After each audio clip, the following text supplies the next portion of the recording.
Okay, أعوذ بالله من الشيطان الرجيم بسم الله الرحمن الرحيم وقال رب اشرح لي صدري ويسر لي أمري واحلل عقدة من لساني يفقهوا قولي بسم الله والحمد لله والصلاة والسلام على رسول الله صلى الله عليه وسلم أما بعد. One of the most astounding things about this part of the Seerah is the ability for Muhammad sallallahu alaihi wasallam to capitalize on any situation, whether he's in a positive situation in terms of he's got the upper hand, he will capitalize it and move his position in a much stronger place alongside with his Muslims. If he's the underdog or he's got the weaker position, he will still capitalize wherever he can in the dawah. And that's something, it's a lesson that we can all learn, because sometimes when we feel that we're up against difficult situations, we try to retract ourselves from doing what we need to do in terms of our own personal objectives and our gains, right? We try to cause all sorts of issues and problems. So this is one of the most beautiful things about Muhammad sallallahu alaihi wasallam, that after the Treaty of Hudaybiyah, and how, even like we talked about last session, how the Muslims were basically the underdogs in this deal with the enemy. The Quraysh had a completely upper hand on this whole situation. But even though that this treaty came into place and it was against the Muslims, but it created this peace with the southern region. So if you think about Medina, the southern part of Medina, where the Meccans lived and all the other Arabs who were associated with the Meccans, they were not involved or not allowed to be engaged in any warfare with the Muslims. So Muhammad took that opportunity to take the land up the north, to try to capitalize on the relationships with the people in the north, to neutralize any attacks that were coming from the north. And so we talked about how the Battle of Mu'tah happened, and how Muhammad said Khalid bin Walid and Zayd bin Haritha, Jafar bin Abu Talib, Abdullah bin Rawaha, to capitalize on those areas. But for Muhammad it was a great story. It was a sad situation because he lost some of his great companions, but it stabilized the position for the Muslims. The fact that a very few number, 2,000 Muslims, could hold back 200 to 300,000 Romans. So then Muhammad took the opportunity at that point then to start dispatching direct letters via these messengers, these ambassadors, to talk to the Caesar of Rome, to talk to Khosrow, to talk to the Negus, to talk to the king of Alexandria. And he basically sent this message to invite them to Islam whilst he had neutralized the Meccans. And so we talked about how the responses came back from all of these kings and these leaders from different regions. And the last one we finished off was the leader of Persia, how he sent a letter to the Khosrow, and Khosrow was so angry about the fact that Muhammad sallallahu had sent him a letter but placed his own name above his. Why did Muhammad sallallahu have his name above the king of Persia? And this enraged him, because this bravado he carried, this ego about the fact that he was the most powerful person, could not establish or accept the fact that Muhammad sallallahu had sent this letter and also put his name up front. And so this anger caused Khosrow to send out two of the men from Yemen. Remember, the Persians, even though they're north, they also controlled the southern part of Arabia, which is Yemen. And so they had their leaders and their kings there. And so they went to one of the kings called Badam, and they asked him to dispatch two of the soldiers to go and apprehend the Prophet Muhammad sallallahu. And so when they went there to apprehend them, they themselves were shocked the way that Muhammad sallallahu carried himself, the way he talked to them and so forth. But what the most shocking thing about the whole conversation is that Muhammad sallallahu said to them, "Tonight, my Lord has killed your Lord." And this was like an insult to them. Khosrow was their king, he was their leader. And they said, "We have not insulted your Lord. Why are you insulting us this way?" Nevertheless, Muhammad sallallahu gave them gifts. He gave them presents and says, "Take this back to Badam in Yemen and wait for the news." And so when they went back, and then they eventually heard news. Badam heard news in Yemen, messengers came back from Persia, and they were told that Khosrow's son came and one night took the opportunity and assassinated his father because of the corruption and because of the nobility abuse that he was creating in Persia. And as a result of that, the daughter of Khosrow came into power. Now, that same night, when Muhammad sallam was in Medina, Saad radiallahu anhu came to see Muhammad sallam, and he came with the news, and he said to him, news has come that the king of Persia has been killed. And so Muhammad sallam had this revelation from Angel Jibreel, from Allah subhanahu wa ta'ala, that this was going to happen. So it just goes to show you this in itself was a miracle. What was interesting about this whole thing was that the daughter of Khosrow actually took power. So the son, who helped to kill who helped to kill the father and then put his sister in power, what was Muhammad's response to this? And he said that no people who are governed by a woman will prosper. And this is not to be in terms of sexism or anything like this, but we're talking about complete ownership and leadership as the one and only leader. And so Muhammad made this very clear that any land or any people that govern themselves by a woman as the sole leader, they will not prosper. Now, another interesting part of this, it was reported by the scholars, was that 3 years before the time that Khosrow was assassinated, it was reported that Khosrow was once in his palace. And whilst he was in his palace, people would come in to see the king. If you're a king, you're a leader, you would have different people coming in to make a complaint or asking for a request. And one man entered into his palace, and it was only Khosrow. Imagine Khosrow was sitting there on his great, massive, beautiful throne made out of gold and diamonds and whatever it is, and he's sitting there in his palace. And in comes this man. And normally these people will come in because they have a request, or they need something from him, or they have news for him. And this old man walks in with the staff. So Khosrow sees him and he says, "What do you want?" And he said to him, "Will you accept Islam?" And we don't know exactly the term that was used for Islam, but will you accept Islam or this religion before I break this staff? Because he walked in with a big old stick. Now, for some reason, Khosrow was scared. There was some sort of cold chill. His hair stood up in the back of his neck. He was petrified because it was just this persona and this aura of this old man that stood in front of him, and the way he spoke to him, the strength of his voice, and demanding this out of him. Will you accept Islam before I break this stick? And he said, yes, yes. And then the man disappeared. Khosrow called upon his soldiers. He said, come in here. He said, who let that old man in? He said, what old man? What are you talking about? Nobody has come in. Nobody has come through this door. We're standing outside and we're guarding this door. So Khosrow, in a cold sweat, started to panic, ignored it. Following year, this man comes back again, this old man with his staff, and he walks into the palace. He walks in with Khosrow sitting there alone. And he says to him, will you accept Islam? Otherwise, I will break this stick. He said, yes, I'll accept Islam. And then he disappeared. And once again, Khosrow called upon his soldiers. He goes, what's going on? This man has appeared again. How did you let him in? Where did he come from? And they said, King, no one has come here. What are you talking about? We're standing right outside. And then the third year, this old man came back again with the staff. And he said to Khosrow, will you accept Islam before I break this stick? And he said, yes, I will. And the old man said, no, you won't. And he broke the stick. And that was the year that Khosrow died. His stick was his kingdom and was his rule, and it was broken. And so that was the reference that was made. And it's amazing how the scholars from history had reports coming from this, from this kingdom about this event. The soldiers had reported these events over a period of time, that this is what happened to Khosrow just prior to Muhammad sallam sending that message, that letter. So when Muhammad sallam actually sent that letter and invited Khosrow to Islam, he rejected it. And what did Muhammad sallam say? May Allah tear up your kingdom. If you tear up my letter to invite you to Allah, then may Allah tear up your kingdom. And so Muhammad sallam went on to say that after that point, Khosrow, meaning the Khosrow means the king of Persia, Caesar, the leader of the Roman Empire. No one, they were never to lead again. They were never prosperous at this point after that. And we know from this point onwards that after a few of their, as the leadership were passed down, they became weaker and weaker progressively, eventually until the Muslims took over that region.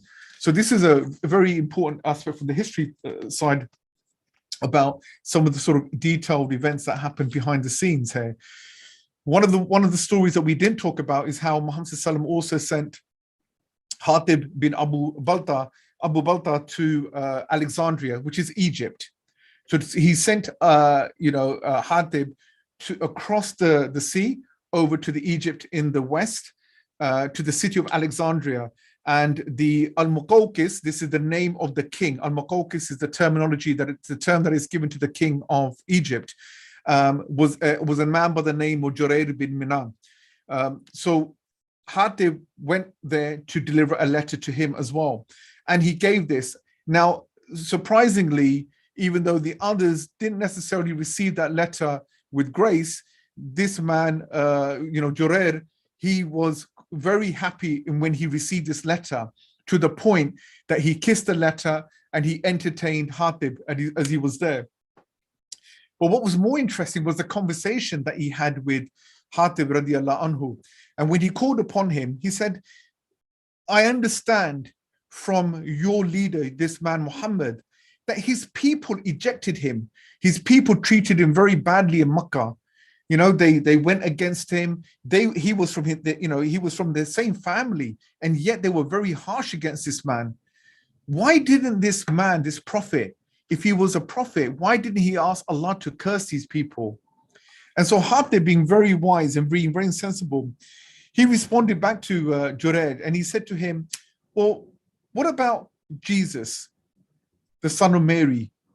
May the peace and blessings be upon him. Let's take Jesus, for example. Do you not bear witness that he is the messenger of God? And Jurair said, yes, of course we do. He said, well, let me ask you about what happened with him and his people. Did his people not reject him? When he was being crucified, when he was being put up on that cross, when they were trying to put him there and to torture him, didn't he not have the opportunity to ask Allah to curse his people? And then obviously the penny dropped for Juraij, the Al-Muqawqis, that he realized, of course, this is one of the attributes of a prophet, that he never really curses his people. He tries to ask forgiveness of his people. And so he was very pleased with this. As a result of that, Juraij wanted to extend his friendship with Muhammad Sallam and also his relationship in terms of state to state, even though he did not become Muslim. And as a result of that, he offered as a gift a mule, 2 to 3 slave women, and a beautiful robe that he handed over to Hatib to give to Muhammad Sallam. Now, just so you clear in history that one of those slave women actually was the mother of Ibrahim, which was the son of Muhammad Sallam, who did not survive. So which is Mary of the Copt, as they call it, Mary from Alexandria. So besides this story, we know that Muhammad also sent a letter to the Negus. Whether that was done at a very early stage or whether that was done after the Treaty of Hudaybiyah wasn't very clear in history, but we know that a letter was sent to Negus, and Negus responded very positively towards Muhammad Sallam. We know that there was that special relationship, even to the extent that we know that Negus became Muslim. We also know that Muhammad Sallam sent letters out to the leaders of Bahrain. He sent it out to certain parts of Syria. He sent it to other regions in around. And so the letters went out everywhere. And that was the most astounding thing about Muhammad Sallam, that even though he was not in a very strong position in Arabian Peninsula. Remember, he established Islam in Medina. He had a peace treaty with the Meccans. But the other Arab regions, in Najd, for example, they were continuously trying to play and attack Muhammad Sallam. But the worst of the attacks were coming from the northern region. So if you go north of Medina and you go towards Syria, where the Roman Empire is, just kind of like on that border, that is where the problems were beginning. And so that's why the Battle of Mu'tah happened, when Muhammad had to send Khalid bin Walid and his team to go and to deal with the situation.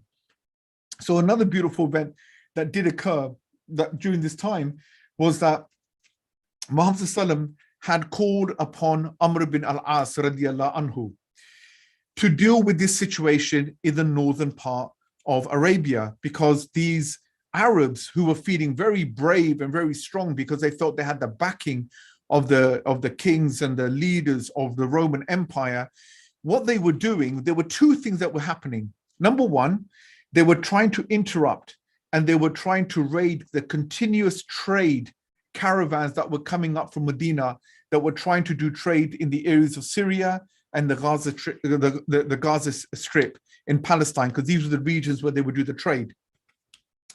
The second problem is that they were encroaching onto the space into the Arabian Peninsula, moving slowly and slowly towards Medina, trying to eventually harm the Prophet Muhammad ﷺ and his men. So this became another issue, another concern for Muhammad ﷺ. So the story goes on to say that Muhammad ﷺ calls upon Amr bin al-As. Now, just to give you a little bit background, who was Amr bin al-As? Amr bin al-As was one of those Quraysh. He was from the great leadership of the Quraysh.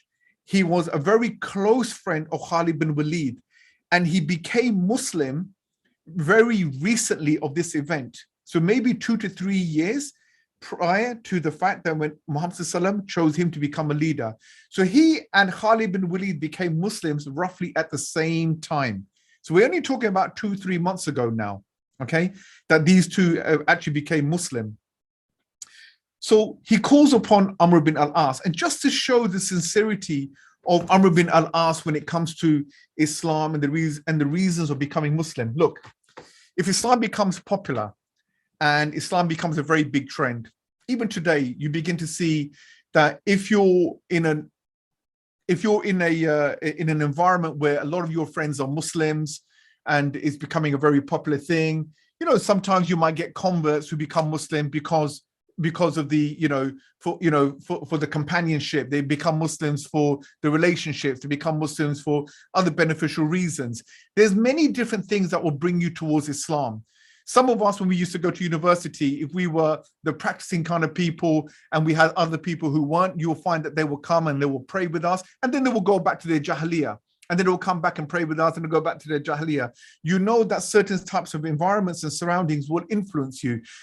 We shouldn't think of the negative way. Sometimes we think these people who go and engage in sort of acts of Jahiliyyah and then they come and pray, why are they praying when they're doing all this stuff? Astaghfirullah, we should never think that way. Always think, the glass is always half full rather than half empty. Think of the positive side of the things. But now we try to move them away from committing the haram and try to, push them towards Islam. So it is true that in the early days that many of the Muslims in Makkah became Muslims because they truly believed in Allah and the Messenger. They truly believed in the message of Allah, and they truly believed in the Qiyamah, on the Day of Judgment, and that there were paradise and hell. These were the motivating factors. Otherwise, there was no real sell factor for them, right? There was no buy-in.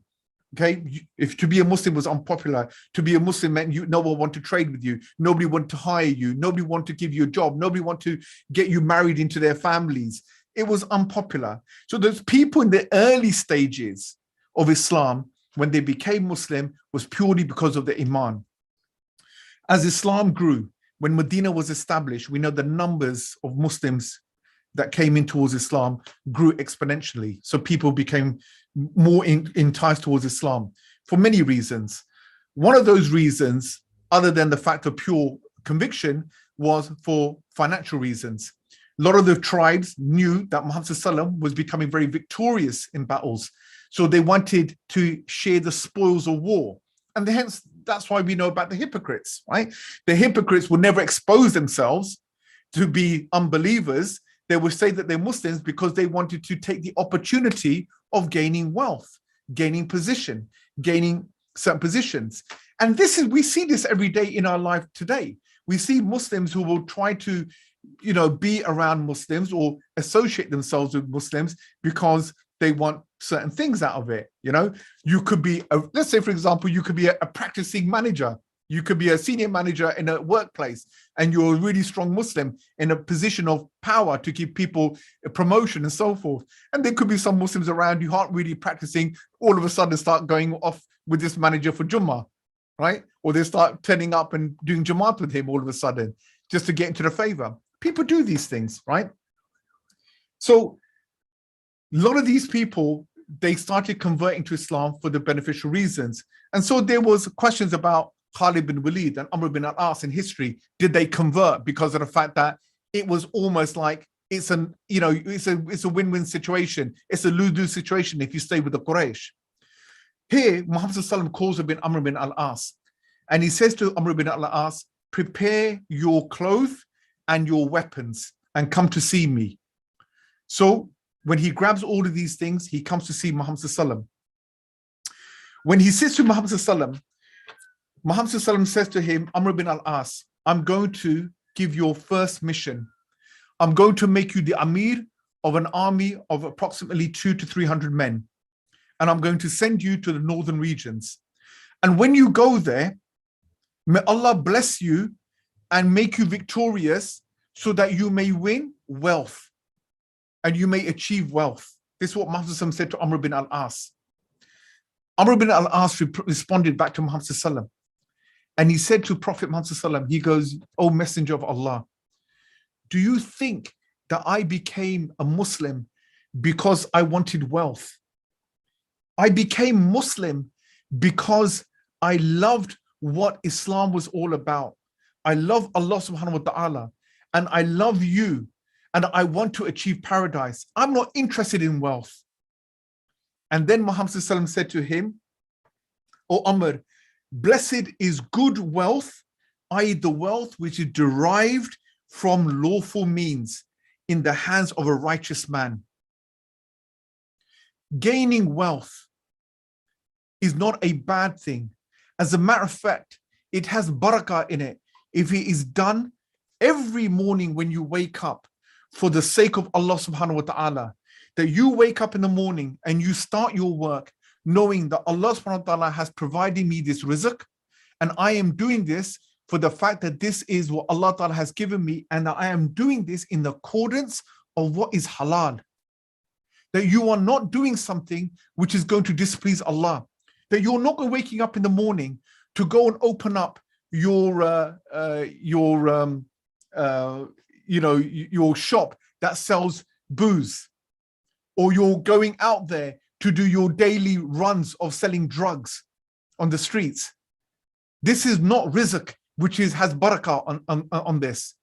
So he is explaining to Amr bin al-As, there is nothing wrong with that. Yes, we love Allah. Yes, we want to achieve paradise. But this is also a way of achieving paradise, because Allah loves those people who do it for the sake of Allah, that He has given this rizq and they have chosen the halal way to earn their money. And when that money comes to them, Allah blesses that money, because that money becomes twice as powerful in the hands of a righteous person, because that righteous person will take that money and he will do good with that money. He will contribute it to sadaqah. He will buy books with it to study Islam. He will spend it for the sake of Allah.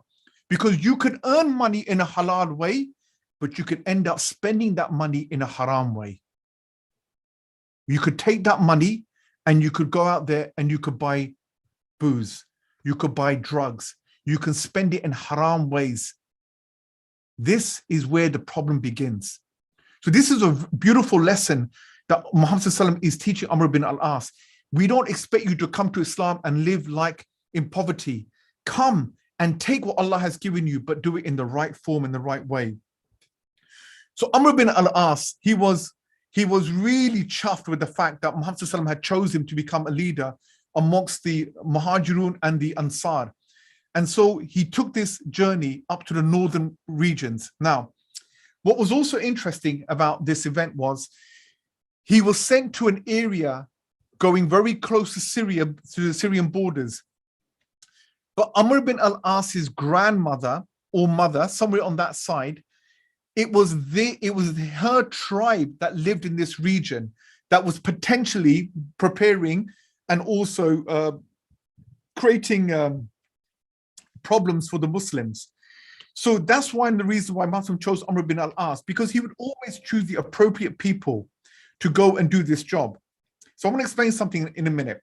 So Amr bin al-As goes here, and as he gets close to the border, he begins to realize and hears messages coming back from his scouts that there's a huge army being prepared to attack Muhammad sallam, or getting prepared for, Amr bin al-As. So this made Amr bin As very nervous. So he sent a message back to Muhammad sallam to Medina. And he said to Muhammad sallam that I feared that they are dispatching and preparing a large contingency of an army, and we don't have enough men. So Muhammad sallam prepares another army from Medina, and this time a number of 200 to 300 people, because the total number becomes 500. So he sends Umar bin al-Khattab, he sends Abu Bakr al-Siddiq, and he sent Abu Ubaidah bin Jarrah as the leader amongst them. So this is the interesting part. You see, Abu Bakr al-Siddiq is the best friend of Muhammad sallam, and he was one of the first to become Muslims. Umar bin Khattab was one of the first of the Muslims in the region at the time when they were in Makkah. But it's amazing how he chose Abu Ubaidah radiallahu anhu to be the leader amongst them when they were traveling up north. You see, Muhammad sallam doesn't pick the same people or the same individuals to become the leaders and the generals of the army all the time. Muhammad sallam doesn't have this concept of favoritism. He chooses the right people for the right job. That's number one.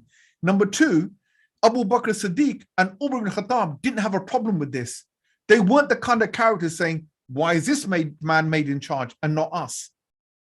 So the story goes on that Abu Ubaidah radiallahu anhu takes this army, including Umar bin Khattab and Abu Bakr Siddiq, and they make their way and they arrive at the area where Amr bin al-As is. When they arrive there, they meet up. Now it's time for Salah time. And so what normally happens is if you're the leader of the army, you're the Amir, and you lead the Salah. So you have Abu Ubaidah and Amr bin al-As. Abu Ubaidah is about to lead the prayer, and Amr bin al-As says to him, 1 second, I'm the Amir of this army. Muhammad sallam has dispatched you as reinforcement to my army. That still means that I'm still in charge. So some of the Al-Muhajirun started to argue, and they said, no, Abu Ubaidah is the one who is in charge of the Muhajirun that's been sent, the second contingency. You're in charge of the first. So he should lead. And so this argument began. And I just want you to look at this behavior and the response of the Sahabi. Abu Ubaidah says to Amr bin al-As, Amr bin al-As, if you say that you are the leader, fine. I'm going to tell you something. I'm going to tell you something that Muhammad sallam told me, the last advice before I left Medina. He said to me, O Abu Ubaidah, when you get there, remember to obey your leaders, okay? And they should obey you as a leader. But remember, do not cause any friction.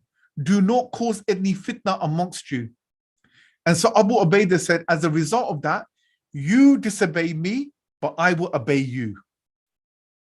Because this is the advice that the Prophet of Allah has sent me, that do not cause fitna. So you don't agree with me, but I, as a better man, I will now obey you. You are the leader. And it just goes to show you the character of these Muslims. There's no bravado, there's no ego in their characters.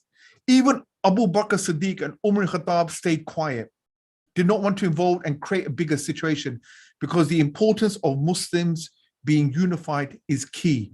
We see that every day. How many times have we gone to a march? How many times have we gone into a masjid? How many times have we gone even on a road trip and we start to argue, start to dispute? We have this ego that we don't want to, that we don't want to succumb to the next person, that we want to be, the leader. We want to be in charge. Who cares? All they cared about was pleasing Allah subhanahu wa ta'ala.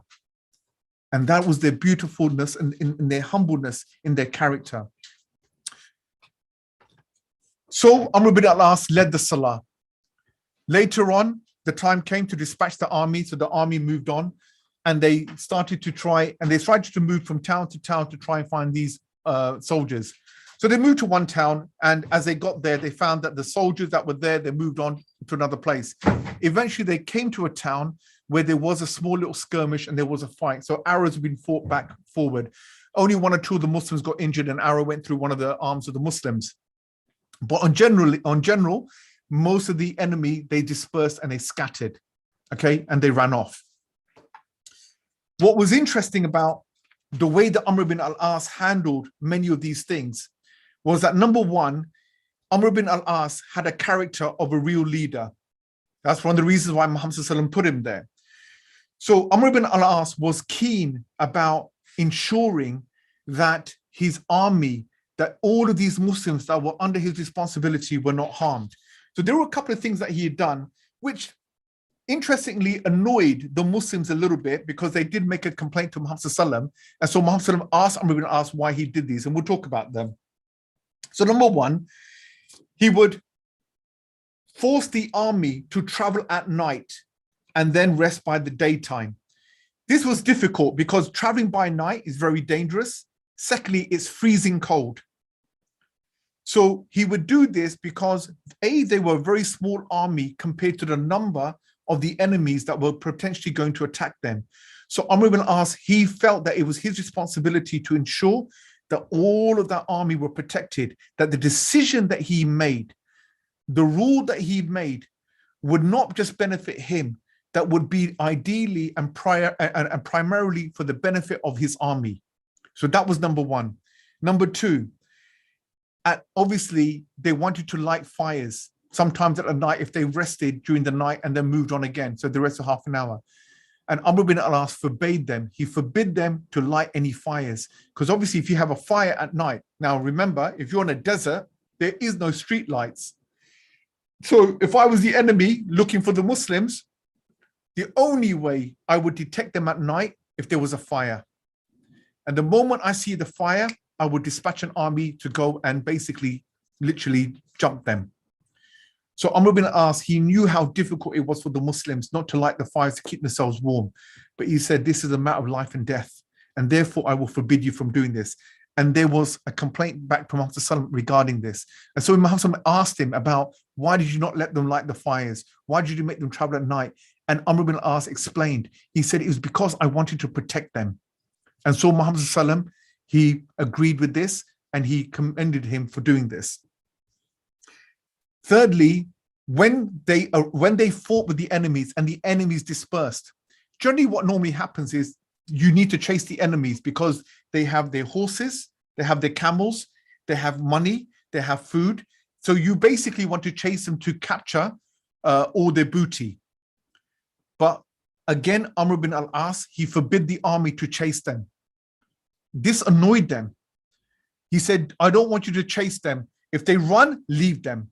Again, they complained about this. Muhammad asked him, why did you do this? He said, because I did not know what was prepared, what was being prepared for them on the other side. If they had run after them, 3 on this side, 6 on this side, 10 on that side, he goes, what if there were like 100 soldiers on the other side waiting for them? He goes, I could not afford the death of a Muslim. And again, Muhammad sallallahu alaihi wasallam was happy with his response. But another event that happened that we'll talk about. So one night, Amr ibn al-As, when they were all sleeping, Amr ibn al-As involuntarily, he basically ejected semen from himself, okay? That made him in a state of janaba, okay? That made him impure. In the morning, he woke up and it was time for Fajr and he was going to lead the Salah. Now, it was freezing cold because this was sometime during the winter, towards the end of the year. So it's winter time and it's freezing cold in that early morning. You know what it's like in the UK. If you get up early in the morning, Fajr time, it's absolutely freezing cold. Imagine you're outside, your house, and you got to pray Fajr. So he knew that he had released semen from his body, and therefore the process is that you need to perform the ghusl with water or do ablution, depending on the opinion.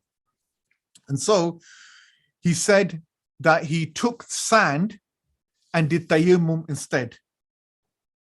And so this news came back. So he did tayammum and then he led the salah to everyone. So this created a bit of a problem for the Muslims because they thought to themselves, has this man actually purified himself? because we had water and he would not use the water because he said the water would harm him because it's so cold. He feared that it would cause the death of him. That's an exaggeration in term, but it would mean that it would harm him. So Muhammad Sallam, this news obviously came back to Muhammad Sallam. This news came back to Muhammad Sallam via a Sahabi who, when they were returning back to Medina, the Sahabi came back. Auf bin Malik, his name was. Auf bin Malik, when he arrived in Medina first, he came to see Muhammad Sallam. Muhammad Sallam was just finishing a salah. And Muhammad Sallam did not recognize him because these were many of the new Muslims. And he said, "Are you Auf bin Malik, the camel butcher?" Meaning the one who, carves out dead meat from the camel. He says, "Yes, that's me." He says, "So tell me, what's the news?" And so he told him the news. Auf bin Malik said, when Abu Ubaidah radiallahu anhu, when he arrived in the region of Syria, there was a dispute between them two. He said, then what happened with the dispute? He said, Abu Ubaidah said to Amr bin al-As, he said, "You disobey me, but I will obey you," because the Prophet Muhammad sallallahu wanted to ensure there was no fitna that was created amongst the Muslims. And he blessed Abu Ubaidah. He said, "That's excellent. That's brilliant what he had done." He said, "What else are the news that happened?" So he told him the details about the skirmishes and the battles that had happened. Then he said another problem occurred. That Amr bin al-As had ejected semen overnight and there was water available, but he decided to do tayammum. And then he led the prayer in front of all of the soldiers. Now, if a soldier if the army or the Jamaat feels like that the person in front of them is not in a place of purification, you can imagine in their mind why they were down. They were thinking, is our salah, is our Jamaat accepted if the leader, the Imam himself, is not purified, if he doesn't have a state of ablution? So for example, if there is Imam leading the salah and he breaks wind, he would have to lead the prayer. And the person behind will step forward and carry on with the salah. So we know that you cannot continue if you're in that state of impurity. So Muhammad sallam, he calls upon Amr bin al-As and he says to Amr bin al-As, "This is what happened. Explain to me why you did this." So Amr bin al-As, he said, "Oh, Ya Rasul, I did have involuntary semen that came out of my body. It was freezing cold. I know that there was water, but instead I used tayammum to do wudu so that I could, to do my salah." And he says, "So why did you do that?"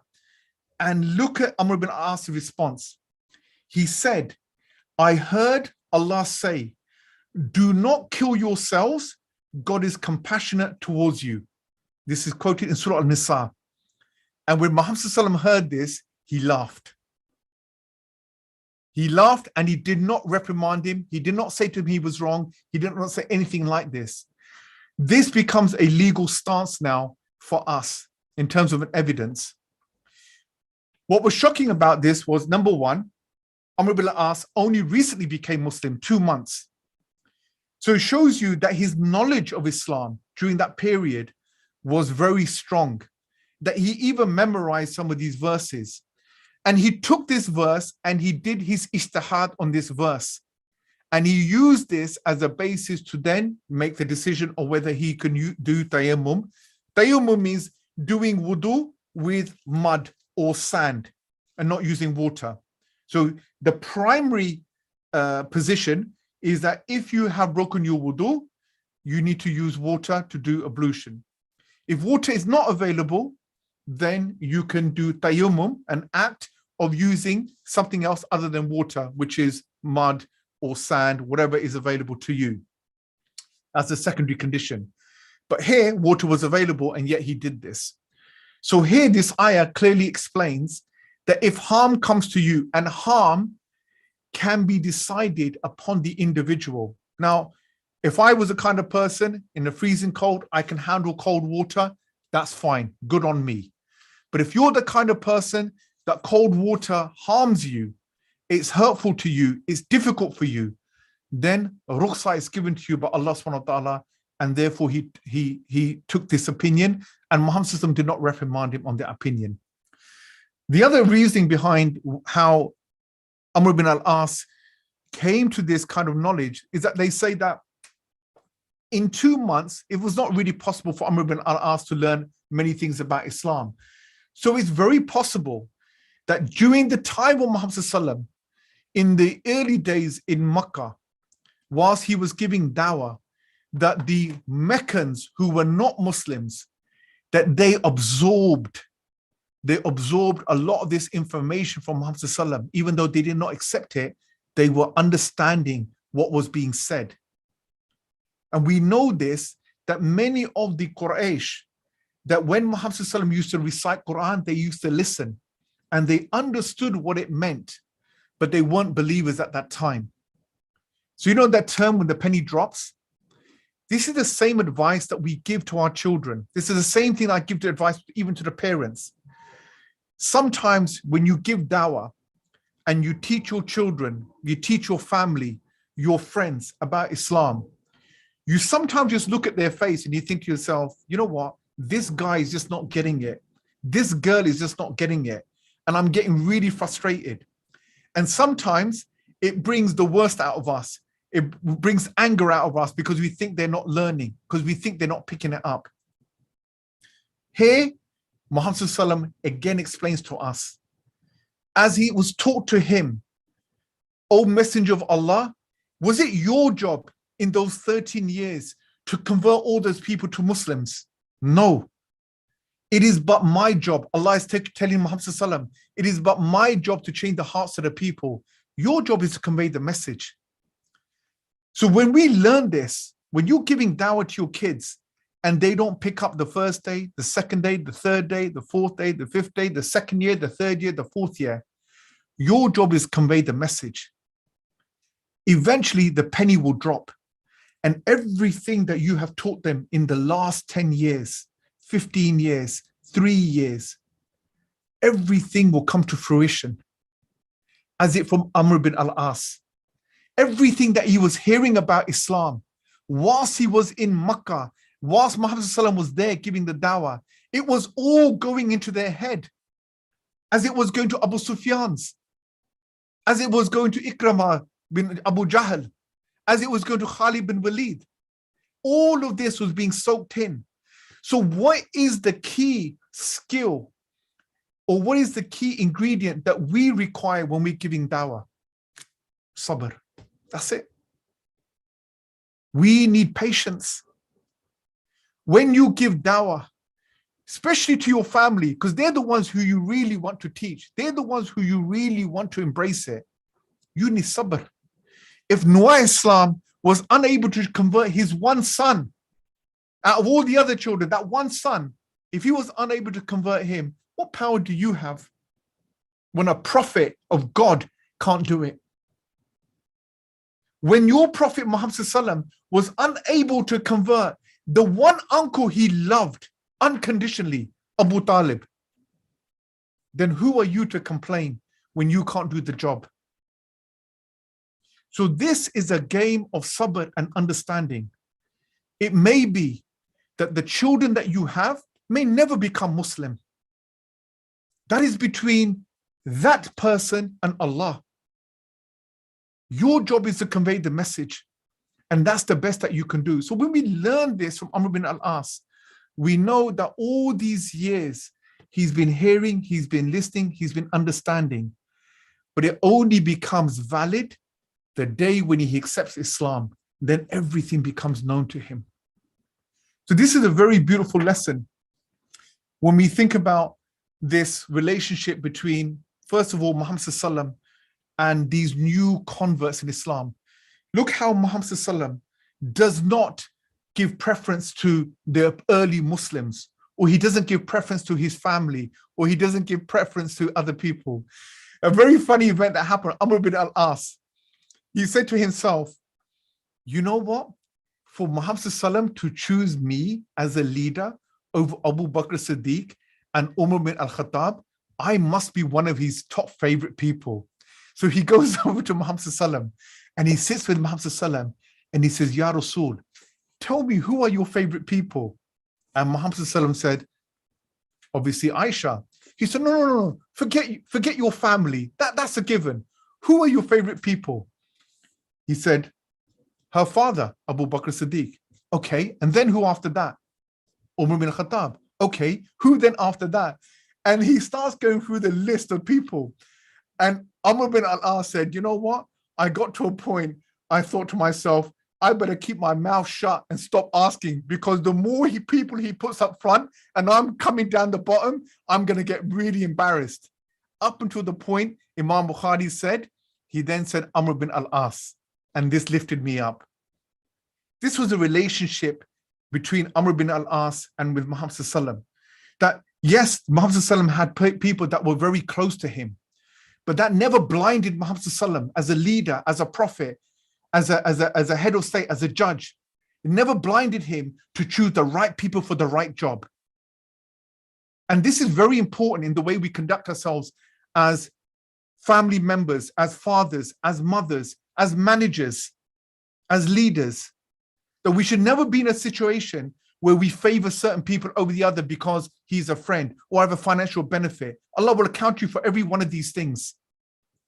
You choose the right people for the right job, because Allah will account you for these little things as well, not because it was something that was beneficial for you. Allah will make those people fail. Success is always in the hands of Allah subhanahu wa ta'ala. And this is a really important thing. One of the other things I just wanted to finish off, since we've got 10 minutes, was really the characters of these ambassadors that Muhammad sallallahu alaihi wasallam chose. And I think this is really key to understand how, Muhammad sallallahu alaihi wasallam chose these personalities. What were the characteristics?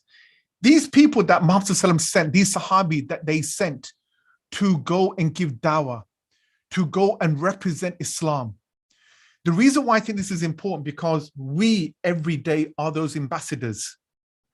Right now, Islam has no control anywhere in the world. Right now, Muslims have no power. Right now, we are the underdogs, and we are in a situation where we have to prove to them that Islam is is the rightful religion, is the truth, is the haqq. And for that, you need the right people for the job. And every one of us, inshallah, are those right people.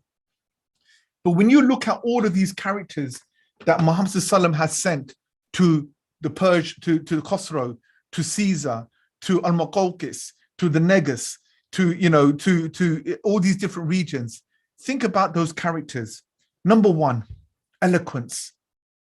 He chose people who had the eloquence of language, ability to articulate the information in such a way that you're not crass in the way you say things, that you have beautiful. Think about when Musa alayhi salam, when he was a prophet, he asked Allah, give me Harun, right? Alayhi salam, give me Harun to become my partner in the dawah. Why? Because Hazrat Harun had a beautiful way and an eloquence in the way that he would convey the message. All of us should have that ability, right? Not, yeah, man, that's sick. The religion is great. It's sick. We don't talk like this. This is not eloquence in itself. Yeah, look, you can make the argument. A lot of the raps, they have their way of conveying to a certain level of people. Yes, okay, I agree. You can deliver message to a certain kind of people. Every means and styles has a certain way of dealing with people. But the point here is that you've got to pick and choose how you convey that message. Eloquence is very important. Number two, having good manners.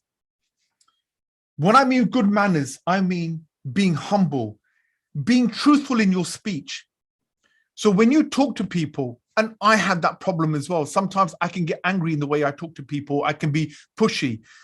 We've got to learn how to be humble in the way we progress ourselves. You know what, humbleness, when you talk to someone, so this comes back to my point, mom, dad, when you tell your children about Islam and you try to teach them, you sometimes get really angry with them because they don't listen. Some part of that comes from being humble as well, because humbleness comes from understanding that that boy sitting there or that daughter sitting next to you, teaching them about Islam and having Islam seated in their heart comes from Allah. Once you know that, your whole approach changes. You have a little bit of humbleness. You don't exaggerate the truth, right? Or you don't lie about something to try and coerce them into Islam. So having an element of humbleness and truthfulness brings up that good manners in the way we convey ourselves. And so think about how you give dawah to your friends, how you give dawah to the non-Muslims. These elements are very important. Knowledge. Knowledge is key. I'll give the example of Ja'far bin Abu Talib, radiallahu anhu. Ja'far bin Abu Talib was sent to a land with a few of the Muslims where there was no Muslims, and these people were alien to Islam. And when he was confronted by the negus about his religion, look at the way he conveyed the elements of Islam. He took what was common in his religion and what was common in Islam. And he said to the negus, you accept Isa bin Maryam, right, as the God, as a son of God. We accept him as a prophet of God. The difference between your religion and ours in terms of difference, and he threw a stick on the floor, is the distance and the length of that stick. That's what he explained to him. Knowledge is key. If you're going to represent Islam, learn and read, study Islam, because having knowledge gives you the ability to have eloquence in your speech, to humbleness and confidence, because humbleness means that you have confidence. When you're confident in what you're going to say in an argument, you're cool, you're calm, you're collective. That's humbleness, not arrogance, humbleness. So knowledge is key, which we should all have, and we should always consistently learn. I always keep begging my friends. I said, read, pick up a book. I sit with them, and not to embarrass them, I say to them, how much about the Prophet do you know? Do you know the Prophet's 4 best friends? Do you know the Prophet, 4 closest companions? Do you know Muhammad Sallam's 2 or 3 of his wives, the name of 2 of his daughters? Do you know the essence or the fundamentals of the story of the Prophet Muhammad Sallam? Do you understand how much time he spent in Makkah? How much time he spent in Medina? Do you understand how Salah came to us? All of these things, and you find that most of us, we don't have this knowledge. How can we say that we are truly Muslims and we are the ambassadors of Islam? We don't have this basic, simple knowledge. Bravery. To be brave. Bravery doesn't mean that I send you into Wales, into the most racist council estate to